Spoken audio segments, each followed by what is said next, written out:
This is a crowd podcast. This episode is sponsored by George. George's favourite Beatle is John Lennon, which is possibly strange, bearing in mind that he actually shares his name with one of the other three Beatles. But anyway, his favourite tree is a mahogany, a hardwood. To be more like George, go to patreon.com/Joe Marler Show and grow the show. Here's the jingle. Grow the show if you know. For Joe and Tom, for everyone. Oh, spread the word. Have you heard? Joe Marler Show. Joe Marler Show. Hello and welcome to our show. I am Joe Marler and I say this all the time. Can't you just say your own name? Why do I have to say your name? I'll do it if you want, but it's your show, Joe. You open it out. I know, but I've already said my name. Hello, I'm Joe Marler and you go next. All right, and I'm Tom Fordyce. Do you remember in last week's episode, Joe, when we came across the phrase to blow smoke up someone's arse and we couldn't work out why this was a good thing? Like, who would actually want smoke blown up their arse? Who would want to blow smoke up anyone's arse? Whether you're the one who's getting smoked or the one doing the smoking. Didn't seem a particularly good thing. Well, we've had a message from Dara. Dara says to blow smoke up someone's arse is a good thing because it used to be the de facto medical procedure to, to try and resuscitate. Fuck off. To try and resuscitate people in the 17th century. Fuck off. No. It was so commonly believed that there used to be equipment hanging along the Thames like lifebuoys. Like what? Fuck off. Right, two questions here, Joe. Even in the 17th century, they must have realised that you breathe mainly in and out of your mouth and nose. So why would blowing anything up your arse help? You're not a football. And also, like, no one breathes smoke. So if you were going to blow something up someone's arse, why not just blow air? Is this real? I think it's real.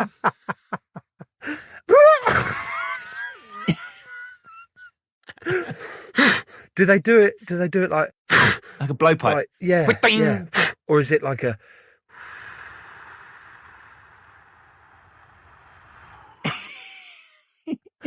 The other thing that confuses me about this, Joe, is when they said this was the de facto medical procedure to try and resuscitate people. Like, clearly it's never fucking worked. It's at no point in the 17th century has someone died, and then whether they're along the Thames or anywhere else, that someone has lit something to get the smoke, inhaled the smoke themselves, blown it up the arse, and then the person suddenly got zzz and reanimated and got, fuck, what happened there? I still don't understand, though, why it's a good thing. If you put that in context, it's like someone's dead. Is it that if you believed that blowing smoke up your arse would help, that it would be a good thing? It would be like, listen, you were in a bit of a state before, i.e. you were dead. Now you're dead with a smoky ring piece. I'm looking. Right, I've Googled it. So I don't know why I do stuff like this. One of the earliest reports of such a practice took place in England in 1746, when a woman was left unconscious after nearly drowning. Her husband allegedly took the suggestion of administering a tobacco enema to revive her, a practice that was rising in popularity at the time as a possible answer to the frequent local instances of drowning. Left with little choice, the man took a tobacco-filled pipe, inserted the stem into his wife's rectum, and, well, blew a bunch of smoke up there. As strange as it may sound today, it reportedly worked, the hot embers of tobacco leaf jolting the wife back into consciousness, and the practice grew quickly from there. Fuck off, mate. She's not dead. She's just half unconscious or having a nap because she's drowned a bit. You imagine getting an ember in your arse and you burnt your arsehole. You're like, of course you're going to wake up. That's not got anything to do with the blowing of the smoke. Imagine being a bloke who's having he's gone out for a walk and he's just puffing away on his pipe as he walks down by the water. And then suddenly this bloke runs over, snatches the pipe out of his hand, and just he's going, "Oi, what are you doing with my pipe?" Oi. He rams his pipe, the stem of his pipe, the mouthpiece of his pipe. He rams it up the arse of a woman. Gish pipe. What are you doing with my pipe? Ridiculous. I like the fact as well that just this phrasing you used there. Her husband took the suggestion of administering a tobacco enema to revive her. Imagine again, you just watch this woman probably drown, and rather than putting your arm around this bloke or going, oh my God, you just go, you know what, mate? You could try.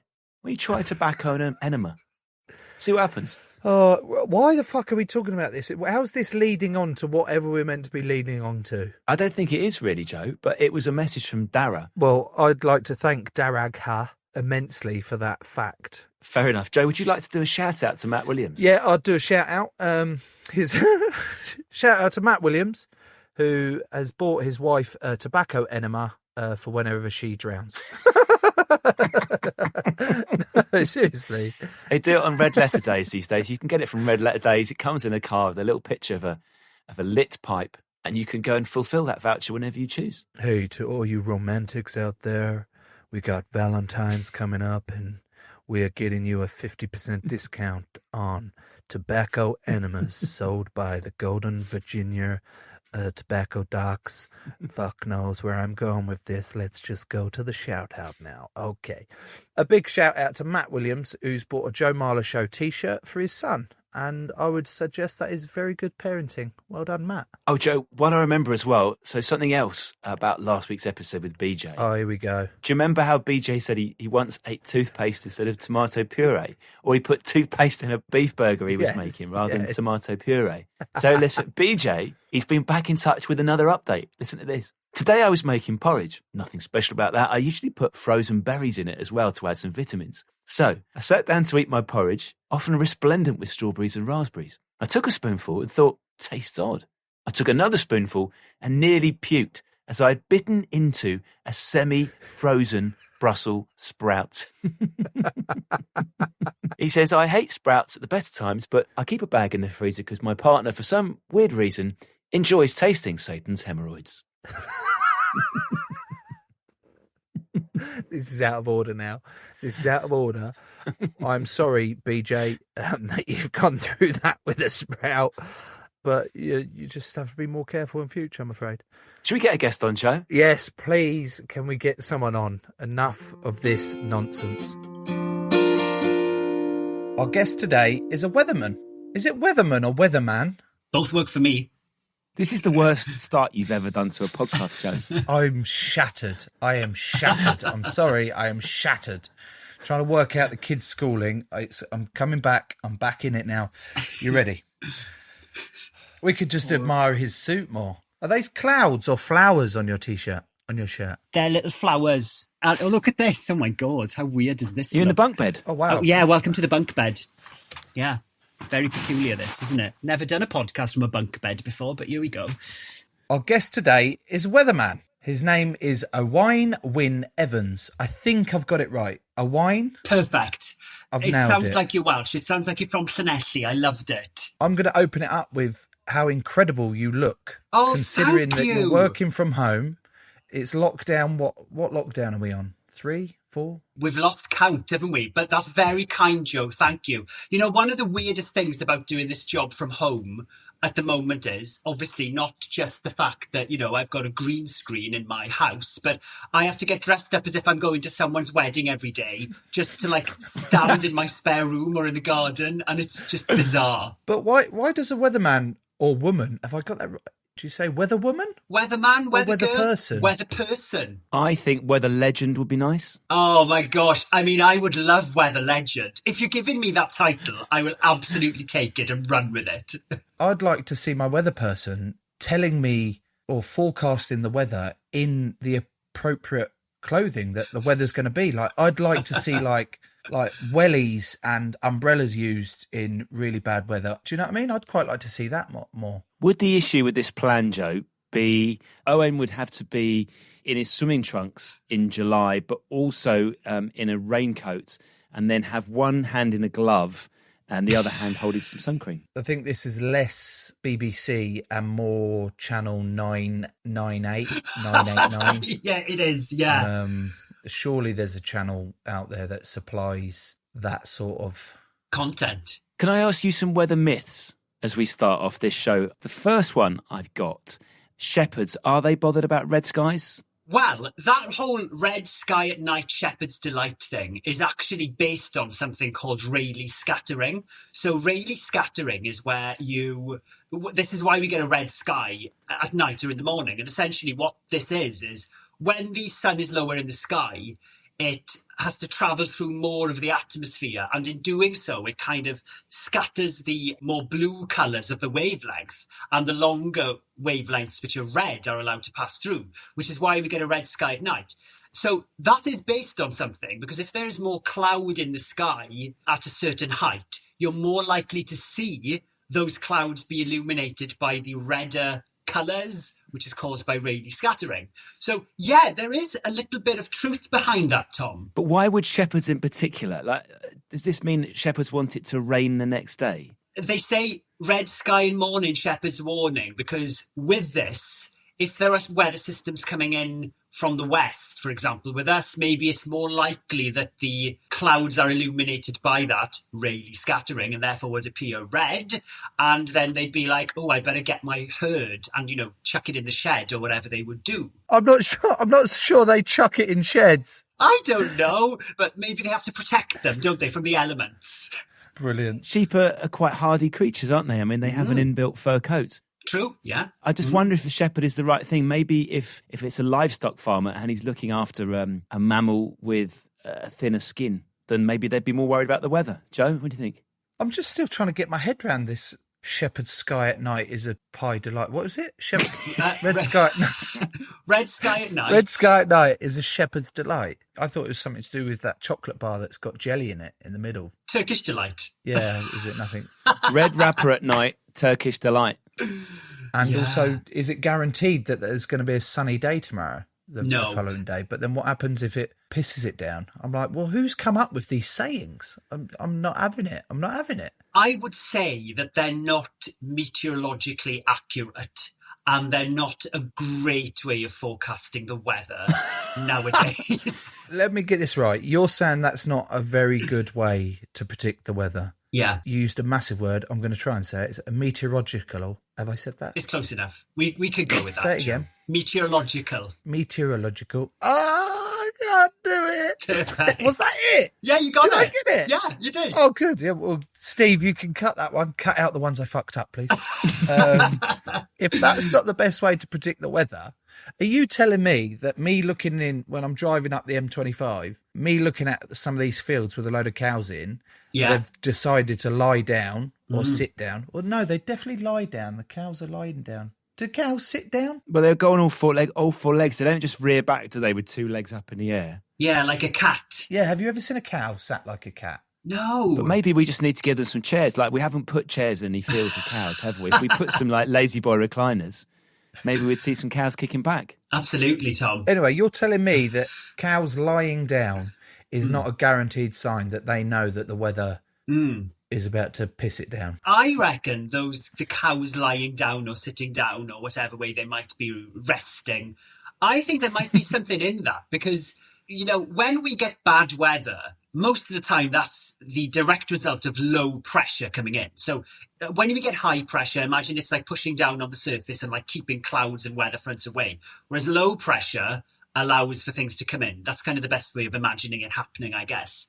But animals are quite sensitive to changes in pressure. So, if you've got low pressure coming in, the cows may very well know they've got like inbuilt barometers. Again, not meteorologically accurate, but I think there could be something in it. What if they've just had a busy day and they're tired? Well, Tom, it could absolutely be that. Maybe they're just knackered and they just want a little sit down. They just want to recline, darlings. They want to rest. And maybe that so coincides with rain coming in. I don't want to slag cows off too much, but what on earth are they doing lying down thinking that if I lie down, I'm going to get less wet? Yeah. I don't understand the principle. Why you go, the weather's turning, I'm just going to lie down. Surely you go, the weather, I've got this sixth sense in me that knows a storm's coming. You'd fuck off under a tree, no? You wouldn't just go, I'll just lie down here. Daisy, just lie down next to me and we'll be fine.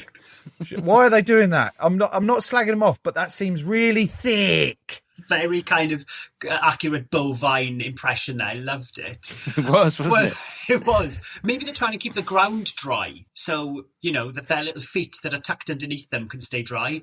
Maybe it's about the udders. Do they like a dry udder? Maybe they don't like a damp udder. Yeah. No one likes a damp udder, do they? Yeah. So, Oh, God. Oh, God. Oh, there's nothing worse than a moist udder. fucking hell, a wet udder. Oh, Why the fuck are we talking about moist udders? No. Did you expect this podcast to be going this way? yes. Oh, God. Moist udders really, really pleases me. Wine, I watched you on The Wheel, Michael McIntyre's The Wheel programme the other day. Yeah. And there was a question on there. I'm not here to embarrass you at all in the slightest. So I don't want to tee it up too badly. But the question was, what is the average time for a raindrop to fall? Yeah. And I sat there and when I was reading this, I went, well, surely it depends. That's such a crap question. Surely it depends how high the cloud is. Absolutely. Surely if there's like a really high cloud, it's going to take longer. If there's a cloud that's just above my head, it's going to hit me quicker and all that lot. So it's a really unfair question. But I knew that the weather person expert on that show would obviously be able to explain all of this to me. Tom, do you want to take a guess at that? How long the average time for a raindrop to fall is? Is it 10 seconds, 15 seconds, 2 minutes, or 15 minutes? I'm leaning towards one of the latter two, I think, because, the clouds, for the first two to come to pass, the clouds would have to be just above the height of the trees, which would be terrifying. So what was the third one, Joe? 5 minutes? 2 minutes. 2 minutes is my answer because I think that's a long time in raindrop time. I think in 15 minutes it would dissipate. I like the thought that went into that. Joe, what did you think? I thought it was 15 seconds. Did you? Because I pictured myself go outside and go, oh, when it starts raining, like, how do I think? And then I usually look at the cloud and go, oh, that's about 15 seconds away. And I got it wrong. So I got it wrong. What did you go for? I got it wrong as well, Joe, as you well know, darling. So I went for 15 minutes, right? It actually does take between 2 and 7 minutes for a raindrop to fall. So Get in. Tom, you got it. You got it, baby. We're the legend. Absolutely, we're the legend. How does it take between 2 and 7 minutes for a raindrop to fall? Well, a raindrop forms when invisible water vapour rises, it then cools, turns into clouds, and then the water little droplets, if you like, or ice crystals bump into each other. They keep rising and falling within a cloud until they get heavy enough to fall. So my thought was, it becomes a raindrop quite early, I would say. It's just then pushed about in a cloud and can go up really high. But they wanted to know at which point does it get heavy enough to fall to the ground, which is 2 minutes. If I'm looking at the weather app on my phone, Yeah. and let's say I want to know what the weather's going to be like at 12 o'clock because I quite fancy going for a run. Yeah. When it says 50% chance of rain, does that mean it is going to be raining for 50% of the time at midday? Does it mean there's a 50-50 chance it might rain? Or does it mean that 50% of the area it's forecasting for will get wet? I've got to be honest with you, Tom. I have a problem with the percentage thing on apps because, number one, it's very vague. And number two, it sometimes doesn't really give you very much in terms of what you need to know. But it is essentially the likelihood of it happening. That's what that percentage is there for. It's even worse when you've got snow in the forecast, which is, by the way, the hardest thing to forecast because there are so many factors. People just want to know if it's going to snow. But a weather forecast is essentially like looking into, Mystic Meg's crystal ball. And Mystic Meg sometimes got those lottery answers right. Sometimes she got them wrong, didn't she? In fact, I thought Mystic Meg was someone who did something at the back of the sun. She was the same. She did both. Oh, did she? I believe she did It's the same horoscopes in one. the sun. Yeah, I think so. And then they... Yeah, I always used to read her horoscope. She used to always really get me right, actually. So are you saying, Joe, that Mystic Meg is more accurate than my weather forecasts? I am saying that I would probably trust Mystic Meg over a cow. Okay, go on. So cows can predict a storm coming because they're really sensitive and they've got built-in barometer that protects them getting soggy udders. Moist udders, yeah.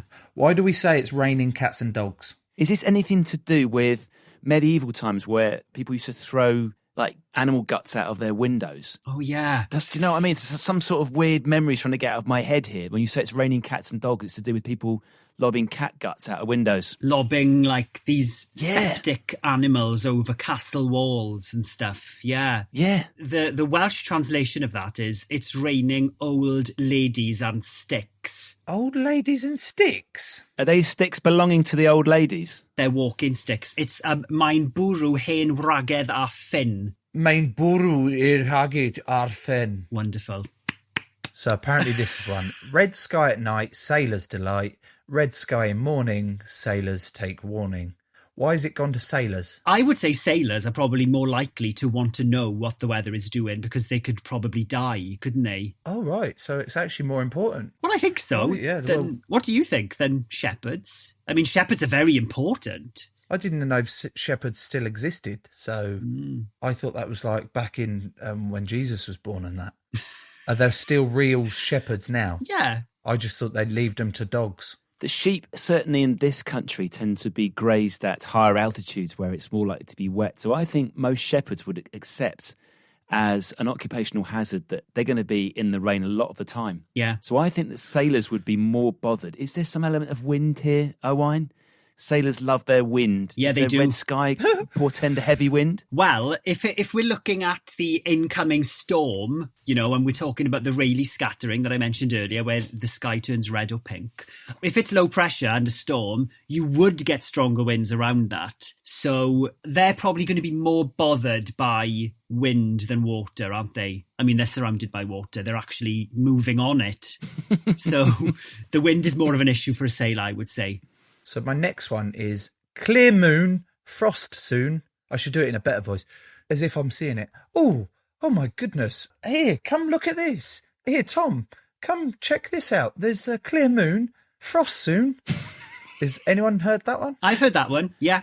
Any truth? Yeah, well, if you've got a clear sky overhead, especially when it's cold, you're more likely to see temperatures dip and therefore a frost forming, because a lot of the time when you have cloud cover, if it's dense cloud in particular, it does actually trap a little bit of heat in, and when you see clear skies it turns colder. But of course only in the winter. That's not going to be happening in like mid-July really in Brighton. So you could flip that one round as well and have no moon, fucking monsoon. Well, Tom, I've not heard that one, but you know what? Maybe I'll shoehorn that one into a forecast over the next couple of weeks. If you do, Tom will buy you a kilo of malwams. Well, that's an incentive. Potentially lose your job or gain a kilo of malwams. Yeah, I'll have to think about that one. I'll buy half a kilo just to get ready. Rain foretold, long last, short notice soon will pass. Ring around the moon, rain real soon. Rainbow in the morning gives you fair warning. What about that one? Warning of what? A rainbow in the morning indicates that a shower is in your near future. It's a bit obvious, that, Owain, isn't it? I mean, the whole point of a rainbow is that it requires rain, so... A lot of people ask what's the difference between... And we'll get back to that saying in a second, Joe. I'm not shoving that to the side indefinitely. Oh, please.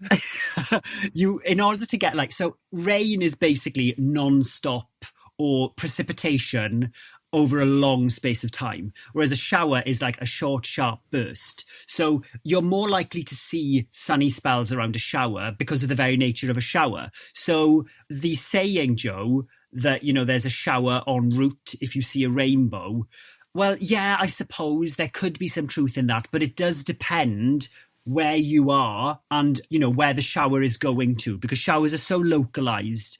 It could miss you, or it could be moving away from you, and you could have already had that shower. The vibe I've got from how you've answered all of them is that, yet again, I've gone on a fact-finding mission of sayings, and it turns out they're not facts. It's actually horse shit. Yeah. And that's definitely my fault, and I definitely need to take responsibility for it. But thank you for taking me through that anyway. I really appreciate it. You know what, Joe? It's been a pleasure to go through the sayings with you. And I would say that now, in the digital age of forecasting, we don't need to be relying on the old sayings as much.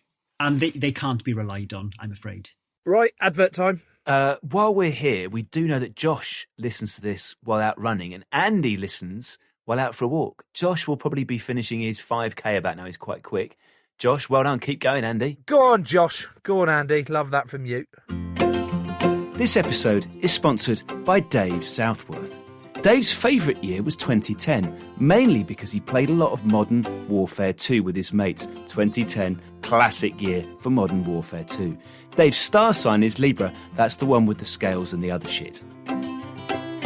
We're also sponsored by Alex Myatt, a man who is rather enjoying not having to commute to London from East Sussex every day.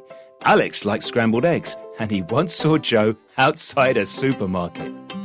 And we're sponsored too by Matt Williams. Matt Duvet is a 4.5 tog, and his favourite vegetable is a turnip.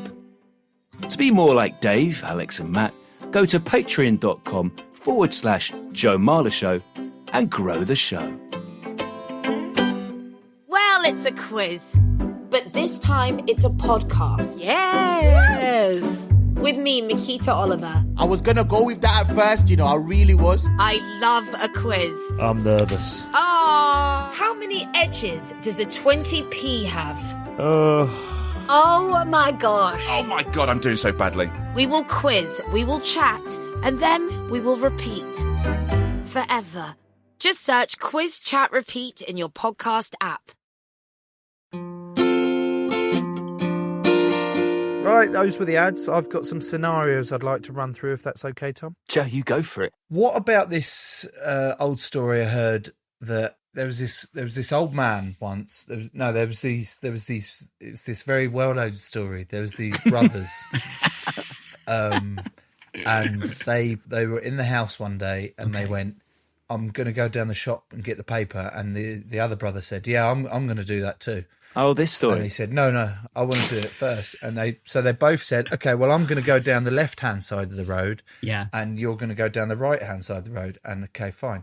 And this story where you've got, let's go with Tom, Brother Tom and Brother Joe. Sound like monks. They're walking down the street. They're going to the shop that sells the paper shop. And Joe gets really, really wet, because it's raining on his side of the road, and Tom doesn't get wet at all because it's not raining on his side of the road. They come back home and Joe's paper's like dripping wet everywhere. He's got really moist, soggy udders. Oh, no, not a moist udder. And Tom is bone dry, smug as you like. You're quite accurate the way he's smiling at me now. Is there any truth to that factual story? Well, I would say that if you're talking about a road, and you're like, Brother Joe is this side and Brother Tom is on that side, I think it's very unlikely that you're going to see wildly different weather patterns, or even something like rain on one side of the road and not on the other. So I would say no, that's not possible. So what is the length then? What is the length that you can go, oh, there is a bit of rain over there, but why is it not raining here? You can definitely see that in a town. Showers can be kind of hyper-local, so they can come and they can go, and you could be just down the road, essentially, a couple of miles away, and it'll be completely dry. But when you've got showers in the forecast, this is why a lot of the time lines need to be blurred a bit, because you can see a shower on one side of the city and not on the other. But I would say not on the road. There's no truth to the story about the brothers, Brother Joe and Brother Tom, the Tom and Joe brothers. No, I think unless someone is like tipping buckets of water out of their house on one side of the road onto Brother Joe, and Brother Tom is looking smug and dry on the other side of the road, I don't think it's likely that you're going to get a shower that's that localised exclusively over Brother Joe. I'm guessing that's what happened then. Let's say a very rare instance, you've got a forecast wrong, and it might appear online somewhere on the BBC, wherever it might be. Are you ever tempted when you look out the window and think, shit, I've got this wrong, just to pop back in? And redo it, yeah. Just redo it. I've got to be honest with you, Tom. There have been times where I've done a forecast and in some areas it's maybe turned out differently and I've worried about it so much, And people send me messages sometimes and are like, oh, hi, Owain, my sister is getting married on Saturday. Please tell me that it's going to be sunny. And it's like, the Monday, 2 Mondays before. And I'm like, oh my God, that's just way too far in advance to be able to tell you accurately what's going to happen. Do people actually get stuck into you, do they? Yeah, people do. And I kind of get it, to be honest, Joe, because you expect a weather forecast to be right, That's what we aim for, accuracy, and that weather forecast being what you want it to be, which is right. But sometimes people don't listen to it and are like, you didn't say it was going to rain. And I'm like, darling, I did. Did you not listen to my forecast, darling? Said 30% chance of rain. That means Exactly, that it could be Tom. raining for 30% of the time or in 30% of the area, or there'd be 30% chance that you individually would get wet. But yeah, people do, have a go. And I totally get it. Because unfortunately, sometimes the detail on a forecast will change. So that is that. That's how it works. What about beef, Owain, between weather presenters and news presenters? So there is an amazing clip, Joe, I don't know if you've seen this, from BBC News, where Thomas Schaffenacker is giving a distinctive hand gesture to the news anchor, and the camera switches to him a little bit earlier, and he has to pretend he's scratching his chin with 2 fingers. Can we just appreciate Thomas Schaffenacker's name? Yeah, great, isn't it? Schaffenacker. Thomas Schaffenacker.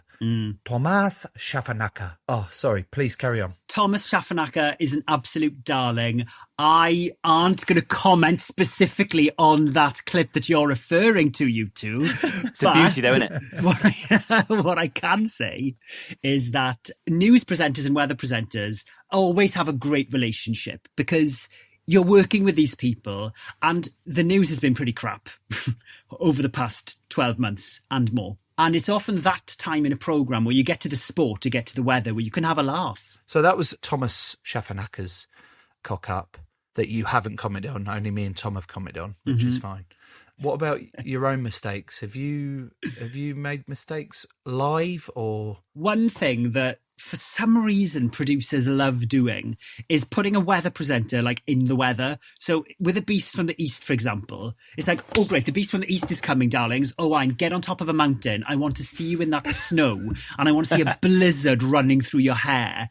Things like that have happened where I'm on top of a mountain and it's snowing and I don't know what the hell's going on and I can't hear anyone. But I haven't had any catastrophic on-air disasters. I've got to be honest with you, and that sounds really boring, doesn't it? It's really upsetting. But how on earth have you not made so many mistakes when you can't see the map? Can you? You can't see the map that you're trying to do. So how are you not cocking up by pointing at Newcastle when you should be pointing at Wrexham? Yeah. Do you practice? Yeah, I think I've just got used to knowing where things are. I get used to knowing if I put my hand here, this is Cumbria or the Isle of Man, and if I put my hand there, it's the Midlands. Right, let's do a practical version of that, Owain. So okay. I'm going to give you a different body part, and you have to tell me which part of the British Isles that equates to. Okay? I'm standing next to the British Isles. Okay. Yeah, left hip is it's probably going to be Aberystwyth. Shoulder. Let's say Cumbria stroke the Scottish borders. We're moving up towards Scotland if I'm that scale up next to the map. Your left arm is now out to the side at 2:00. 2:00. So completely outwards and upwards a little bit. Yeah, full extended 2:00. Aberdeenshire, I'd say.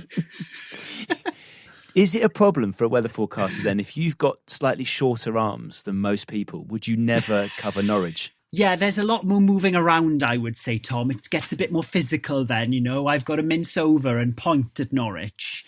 Whereas if I've got a really long arm or a pointer, maybe we can bring back the pointer, I can probably just point lazily at Norwich using my pointer.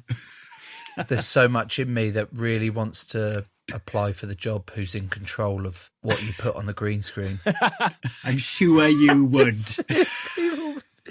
I want to be a weather production operator. I want to be that person. Please. Are there certain place names that all weather presenters are aware that if you were to leave your hand over them, then it would spell something obscene? There are loads of towns in the UK where that is the case. Like there are, I'm not going to say any, but there are loads. Where is it? Although we wouldn't have Cumbria on the map, where listen, all you're going to do is Google rude UK names, and all you have to do is cover a little bit of that name for it to suddenly be obscene. But I don't know if you remember this, guys. Last year there was I can't remember. It was like somewhere in the southeast of England where there was a shower, and the shower looked very phallic, shall we say. It was it was a very interesting shape. Just Google it, you'll find it. Things like that do happen, but a lot of the time you would have to literally like take a freeze frame of a weather map where a hand is covering a name or a shower has formed into this shape for it to be. You wouldn't get a weather forecast where it's all rude all the way through. Do people, for example, you are from West Wales, I believe. Do some people who are in even Wester Wales than you are from in Ammanford, say people in Fishguard, do you ever get irate emails to them saying you've covered Fishguard with your arse? All the time. Hang on, are these real places? Yeah, Fishguard. Fishguard's Fishguard? Real. Yeah, Fishguard. And where was the other one you said, Tom? Ammanford. It's where Shane Williams is from as well, as I believe, isn't it? Is that correct? Ammanford and Fishguard. Yeah. Real places, I'm Joe. gonna have to Google real this. places. Yep, sorry. Yep. Carry on. Yes, people do get in touch, Tom, and they're like, the Isle of Man is often like next to my shoulder there when we're on the zoomed in view. And it doesn't take very much to cover parts of the Isle of Man. And we do the forecast for the Isle of Man. So, of course, the people on the Isle of Man want to know what the weather's doing there. And if I'm stood in front of it, well, they're going to be fuming. So that does happen. Yes, I've blocked the Llŷn Peninsula a couple of times as well. So that does happen. Yeah, totally. I want to talk about all these funny words that you've made up in terms of Fishguard and Aberystwyth and stuff like that. But that moves me nicely onto clouds. Okay, I really... Who on earth is coming up with all these cloud types? And tell me these are real. Please tell me these are real. Okay, go on.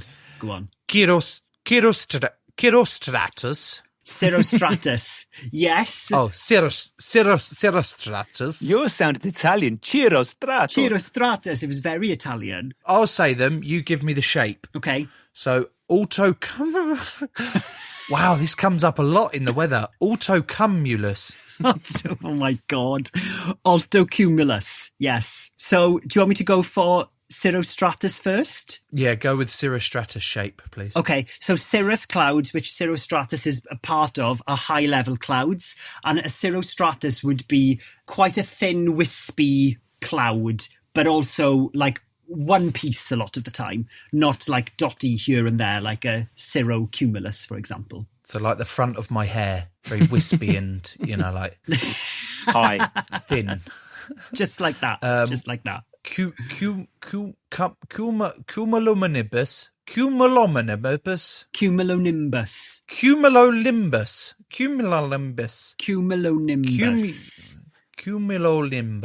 It's a N. Cumulonimbus. Oh, there we go. Perfect, darling. Perfect. So yes, cumulonimbus is a very high cloud. It is a thunderstorm cloud, essentially. So you see them towering up in the sky. They're often called, they've got like an anvil shape at the top a lot of the time. So that is a cumulonimbus cloud. When we talk about clouds, I find myself thinking of Joni Mitchell, who wrote a song called Both Sides Now, which is all about clouds as a metaphor for love and life. Is it actually? Yeah, the opening lines go, rows and flows of angel hair and ice cream castles in the air and feather canyons everywhere. I've looked at clouds that way, but now they only block the sun. They rain and snow on everyone. So many things I would have done, but clouds got in the way. Oh my God, this has blown my mind on one of my favourite songs. I cry to that song a lot, especially when fucking Alan Rickman Judased Emma Thompson. Like, she was there thinking, I'm going to get the necklace in Love Actually, and then he goes, you got me Joni Mitchell's album. And she goes upstairs and she puts it on, And Both Sides Now comes on, and she stands there and she's crying. She's heartbroken. She's absolutely heartbroken. And it's some of the finest acting I've seen in terms of, I know it's in Love Actually, and people may look at this and go, you're an idiot. But honestly, it moved me. She's just lovely. I just love her. And I've realised now what the fuck we're talking about. I'm sorry. Could you conclude this section by singing Both Sides Now for us, Joe? Yeah, that would be lovely. I looked at love from both sides now, a give and take, and still somehow. Oh, what the fuck are you making me do all the time? Sorry, Joe. Why do you keep making me do stuff? I don't want to do it anymore. Can I say, Joe, that was an absolutely spectacular falsetto as well. It was gorgeous. Loved it. You're a pair of wankers. You've absolutely fucking stitched me up. Can I just go through some of Britain's rudest place names that we can then get back Oh, at? God, no. Get back thing. So you've got to try and guess where these places are, and these are all real. Okay. Where's Bitchfield? Are you sure it's not Birchfield? No, it's Bitchfield. It's in Lincolnshire. Okay. Okay. What about Cox? Where's Cox? That's in Cornwall. That's Cox in Cornwall. Cox in Cornwall. Okay, I'll have to visit. Oh, I like this more subtle one. Yeah, I like this one. This more subtle one. Lower Swell. Lower Swell in Gloucestershire.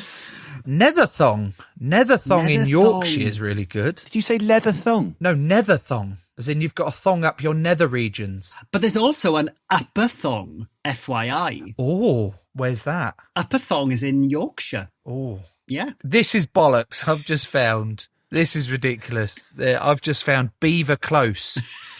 That's not a place name, that's a street name. These are just made up. Or Bellend in Worcestershire. What I'd give to live in some of these places. There's Licky End. There's what? There's a place in Worcestershire called Licky End. Is there? Yeah, it's by the Licky Hills. Great. I prefer Shitterton. Where's Shitterton? Or Sheepy Parva, or the River Piddle, or Piddle Valley. Or Cockermouth. Oh, this is wonderful. We've got Cockermouth. We've got Cockermouth in Cumbria. I've heard of that, actually. I've heard of Cockermouth. I'm so sorry that we've brought you on to just talk about really stupid place names. I've thoroughly enjoyed talking about the city place names. You don't need to apologise, and every day is a school day, you two. It is definitely a school day. Can you just give me a bit of chat on why storms are named the names that they are? Do you know anything about that? What was the latest storm that we had? So storms are named now by the Met Office when essentially they get to a level of seriousness, if you like. They're severe enough to be causing a problem. And the reason they're named is because it makes it easier for people at home to know that they're coming or remember them as well. So essentially, if a storm has got a name, you're more likely to hear about it and more likely to remember it. And therefore, it's more likely to sort of sink in. So I was watching a guide dog program the other night, and of course you were. They're back. What do you mean? Because I was. Well, it sounds interesting. Every day's a learning day. Yeah. So I wanted to learn about guide dogs, and this batch of 5 Labradors. It was the P batch, so all of them had to be named with the letter P. There was Phil. They came up with Phil, the dog. That's a bad dog name. Well, how do they do that for storms? So people write in and they say, I want to submit my name, Owain, as a storm. Would you please include it? And then they sort of randomly select them. And that is how storms are named. They tend to be people's names. Have you got the address for the Met Office? Yeah, it's go to metoffice.gov.uk. Okay, yeah. And I can just write in as many times. It doesn't just have to be once. I mean, I wouldn't spam the Met Office with storm names. They open up the lines, if you like, and they say, oh, we're taking submissions now. So they don't do it all the time because they've already set the names for 2021, sadly. What would you go for, Joe? If you could get through to the Met Office right now, and I hope, Owen, that you might facilitate this after the show recording finishes, what 3 names, Joe, would you particularly like to hear? I'd like... My favourite drink is a dark and stormy. So, but that's kind of, you can't have storm, dark and stormy, can you? No, but it sounds good. It could work. Do they have to be people's names? Yeah, I think they do have to be people's names as opposed to things. Could you have Storm Daisy? Would Daisy enjoy that, Joe? Or would she take that as... I've got Storm Daisy every day, mate, with homeschooling at the minute, so I don't need to do that. I don't need to have that. What would Storm Joe be like? Would it be a brutal storm that uprooted trees, or a mighty rain that washed away the pain? It would be a calm, slightly cold and breezy at times energy that just casually passes through. Nice. And then occasionally there'll be some form of hurricane or lightning strike that lasts only for 30 seconds, because that's usually what Storm Joe does, and then just ends. I'll be the newscaster. Okay. Passing to you. Okay. Sounds good. More headlines in a moment, but first we're going to have some weather from Owain Wynne-Evans. Owain. Thank you very much. Yes, and I've got news of an incoming storm, everyone. It's Storm Joe, but fear not. It is incoming and it is going to cause some turbulent weather, but only for very short periods of time. But mostly it'll be very calm. Your chakras will be aligned as Storm Joe comes in. It'll introduce a calming feel throughout, with the odd thunderbolt and the odd hurricane. So, they don't sound very nice, but otherwise, some lovely quiet weather to come thanks to Storm Joe. That is it's a very unique storm. Yes, I've never experienced anything like Storm Joe that brings both calm weather, is calming in itself, but there are the risk of kind of, thunderstorms and hurricanes for a short period of time. Tom, there was a bit of me that was slightly concerned that we wouldn't get a lot of chat out of talking about the weather, but Owain has managed to completely blow me out of the water. See what I've done there? Blow and water. It's all weather. Blow me out of the water and really spun me round like a tornado. Absolutely. Joe, Tom, it has been an absolute pleasure. Thank you for having me on, and let me know, if I can give you a highly accurate weather forecast. I'm always here. What about you, Tom? Did you like it? I did enjoy it. I do like a bit of weather, Joe. I do like a bit of weather. A man who spends a lot of time outdoors, I like to... one of the first things I check in the morning, and that's why I don't have many friends. If you do want to support the show, search for Joe Marler Show on Patreon. Sign yourself up over there for extra content. If you want another podcast to listen to, I would like to recommend We Didn't Start the Fire. That is Crowd's new history podcast inspired by the lyrics of Billy Joel. The first couple of episodes are out now. They cover the former US President Harry Truman and the actress Doris Day, who apparently, Joe, had her own radio show called The Doris Day Show. Not so different to you. Just search for We Didn't Start the Fire in your podcast app. Did you just make a comparison between me and Doris Day? Yes, she weighed as much as one of your legs. I don't know how you do it.